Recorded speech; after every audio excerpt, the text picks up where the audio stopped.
Hello everyone, welcome back to another episode of your OGR as the Edmonton Oilers walk in to another game, game 48, as we beat up the Anaheim Ducks ruthlessly as we walk away 7-3. Oh, what a beautiful game this was. As you know, to begin with, it wasn't a fucking amazing start for the Edmonton Oilers. You know, we went down by 2 goals.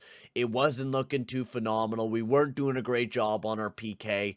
And it was an amazing start. It truly wasn't. But then we started, getting back on that horse. And for the rest of the game, we just rode it. And we fucking won 7-3. I think what do we have? Like 6 unanswered goals there? No, 5 unanswered goals from, the first period all the way until the third period until Trevor Zegras broke that up. So before we get into everything, I'd like to just say, if you are new to the channel, make sure to hit that like button and hit that subscribe button as well. And yeah, make sure to tune into my live streams. I'm doing this live right in front of a crap ton of people. So if you want to be part of this and, put your thoughts of the game into the chat, you definitely join on in. It's a lot of fun. I do play-by-play and everything like that, so definitely make sure to tune in.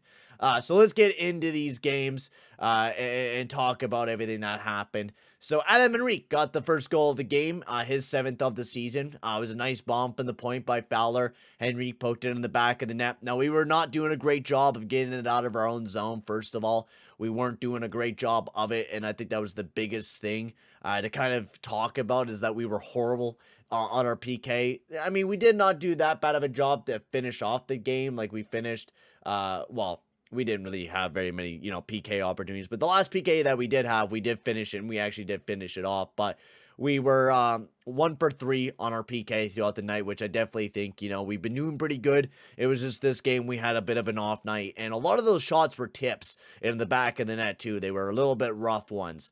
But he gets his 7th of the season, and then Milano got a tip as well, getting his 11th goal of the season on the power play to put up the Ducks 2-0. Now, it definitely wasn't looking very bright, to say the least. It really wasn't. It wasn't looking very bright for the Oilers.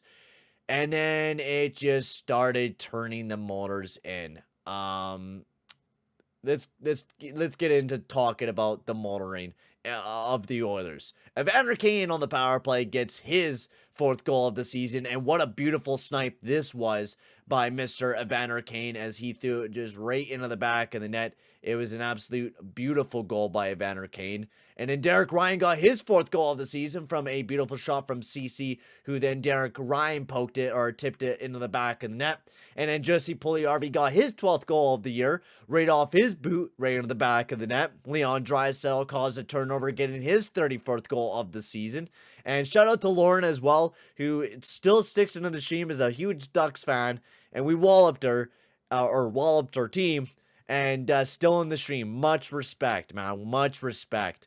And then rain going into the third period, Warren Fogle Daddy, puts it in the back of the net, getting his 7th goal of the season by a beautiful setup pass by the Nuge. And then right after that, by a beautiful snipe by Trevor Zegras, who got his 13th goal of the season. Barry was just letting him walk around him, and Barry also lost the handle of the puck. This was a typical Barry move, as you guys all know it by now, where he just can never protect the puck, nor can he play defense, as he just stands there like a pylon and just does nothing. And then right after that, this was actually the turnover. The other goal by in the second period was actually a really nice pass by McLeod, setting up Draisaitl for a beautiful goal. And then Draisaitl got his 2nd goal of the game, getting his 35th by a beautiful turnover. And then Zach Hyman tapping one right in front of the net. And Snaker, I agree with you. Zach Hyman is a god, as that was a beautiful goal, a beautiful pass by McDavid, setting up Hyman to get his 16th of the season. So, wow. That was a lot of goals to talk about in a few amount of minutes, because that is a lot. There was a lot of goals to talk about, and it was a really, really fun game. This was, from top to bottom, one of our best games Without a doubt, we played really good against the Ducks. We made the Ducks go from looking not too bad in the game to just being completely folded up and making a lot of bad defensive mistakes. And we really took advantage of a lot of those plays out there. And I really enjoyed the entire game from the Edmonton Oilers. This was just an absolute masterclass, without a doubt. So we'll get into, I guess, yeah, the entire game. Basically, the first period was a very meh period by the Edmonton Oilers. I think the Ducks were coming to play, and they did play pretty well against us in that first period. And in the second period, the first little bit of the second period was definitely the Ducks were doing well. And then the Oilers just seemed to take the fucking wheel. They really did. They just took the wheel. They ran with it. They walloped them in the second period. Going to the third period, we caked the Ducks. We barely let them get any scoring opportunities. And when they did, Mike Smith stepped up huge. Mike Smith, I give it to him. He had a few rough ones, but Mike Smith played very well to finish off the game, and he was making the saves that he needed to make. And he kept doing that over and over and over again. And much respect to Mike Smith. He's been playing pretty well in these last two games. And not just that, this defense has been playing amazing over these past few games as well. It's just been a very impressive display by the Edmonton Oilers this far. So let's get into talking about everyone, all the lineups and everything like that. Unfortunately, we did lose one guy in Jesse Puljujarvi. He sadly fell to an injury, which is very unfortunate. So hopefully he's all right, but he left the game with a lower body injury and will not be returning. So hopefully Jesse Puljujarvi is all right. But that top line, when they were out there for a few minutes between McDavid, Hyman, and Puljujarvi, they were absolutely magnificent. Hyman was all over the place. Puljujarvi was looking really good. McDavid was dashing. He had almost a few highlight reel goals. Just Gibson was stepping up big time. And then Gibson started to fold a little bit. But we were really stepping up big time offensively, and that line was a main contributor towards it. Kane, Draisaitl, and Yamamoto were amazing defensively throughout the entire night. They weren't able to generate a whole lot of offense, that line, but once they were able to throw McLeod, when you threw McLeod on that line, they just looked completely different, and McLeod really just gave it a component of a really good, speedy player. And then Yamamoto's been able to do that, but it just seemed like McLeod was just getting into those right spots.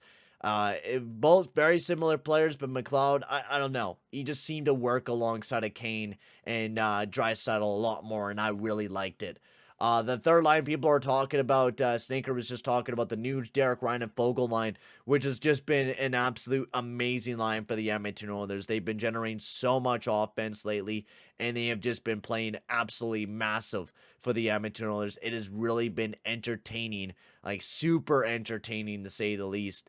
And then Devon Shore, not really playing too great. But a few players to highlight. Warren Fogle, I gotta love him.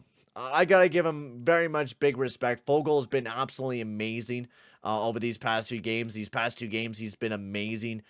Doing not too bad defensively, cycling the puck around, getting into those dirty zones. Yeah, he might have stone hands, but he is moving the puck around and playing really smart out there. And I give it to Fogle. He's been playing really good.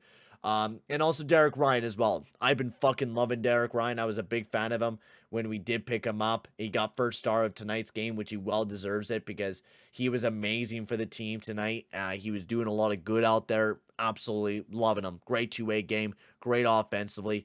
Love what Derek Ryan is doing. And also Evander Kane was playing really well in this game as well.